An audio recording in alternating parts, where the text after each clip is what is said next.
Pour la plupart d'entre nous, le confort et les commodités de la vie quotidienne moderne ne sont généralement pas des sujets auxquels nous passons beaucoup de temps à penser. Quand vous actionnez un interrupteur, les lumières s'allument. Quand il fait froid dehors, vous montez le chauffage.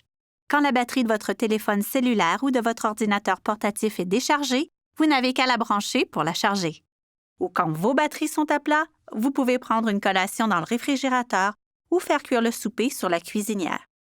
Mais que se passerait-il si votre maison n'avait pas d'électricité pour faire fonctionner tout ce dont vous avez besoin ou un approvisionnement en gaz naturel pour le chauffage?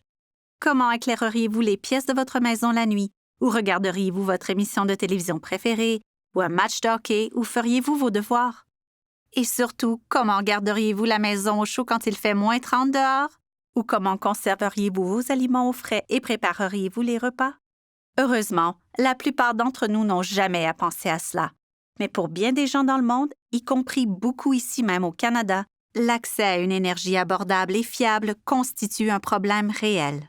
C'est ce qu'on appelle la pauvreté énergétique, et cela touche plus de gens que vous ne le pensez. Certains experts ici même au Canada estiment qu'au moins un ménage canadien sur 5 est touché par la pauvreté énergétique. Cela signifie que près de 3 millions de familles canadiennes font face à des perturbations d'énergie parfois fréquentes, alors qu'elles ont de la difficulté à garder les lumières et les appareils allumés et à chauffer leur maison. Cela se produit si 6 % ou plus du revenu après impôt d'une famille est consacré aux factures de services publics. En comparaison, le ménage canadien moyen y consacre moins de 3 %.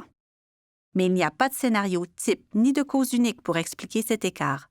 Un certain nombre de facteurs jouent un rôle, y compris le coût de l'énergie dans une région, l'accès au réseau énergétique, les conditions socio-économiques et même l'efficacité énergétique générale d'une maison.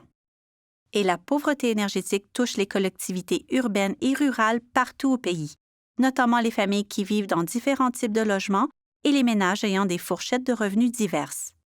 Alors, que peut-on faire pour corriger tout cela? Eh bien, tout comme il n'y a pas de cause unique, il n'y a pas de solution unique. Il faut une combinaison d'efforts pour aider à offrir à tous les Canadiens une énergie abordable, fiable et durable.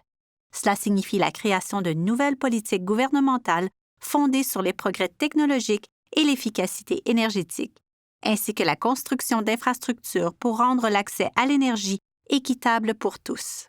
Par exemple, les progrès en matière de technologie solaire et de technologie des batteries permettent de créer des petits réseaux électriques décentralisés abordables afin que les ménages puissent produire de l'électricité pour eux-mêmes et distribuer l'énergie excédentaire dans leur communauté. Et les programmes gouvernementaux peuvent aider les familles à améliorer l'efficacité énergétique de leur maison en leur offrant des remises ou des mesures incitatives pour qu'il soit plus abordable de remplacer une vieille fournaise ou des fenêtres exposées au courant d'air ou d'utiliser des appareils électroménagers éco-énergétiques. Dans l'intervalle, être conscient de la question de la pauvreté énergétique et comprendre tous les facteurs qui y contribuent est une première étape importante pour pouvoir résoudre ce problème. Pour en savoir plus, consultez le site web de QI Énergétique où vous pouvez explorer une carte interactive pour voir où l'énergie du Canada est produite et comment elle est transportée et consommée, télécharger des dossiers documentaires illustrés, découvrir la quantité approximative d'énergie que votre ménage consomme au cours de l'année, et plus. Donc, la prochaine fois que vous allumerez une lumière, que vous savourez un repas fait maison, que vous rechargerez votre téléphone cellulaire ou que vous montrez le chauffage dans votre maison, n'oubliez pas que tout le monde n'a pas la chance d'avoir accès à une source fiable d'énergie pour alimenter sa vie. Mais avec du temps et du dévouement, un jour, aucun Canadien ne sera privé d'accès à une énergie abordable et fiable.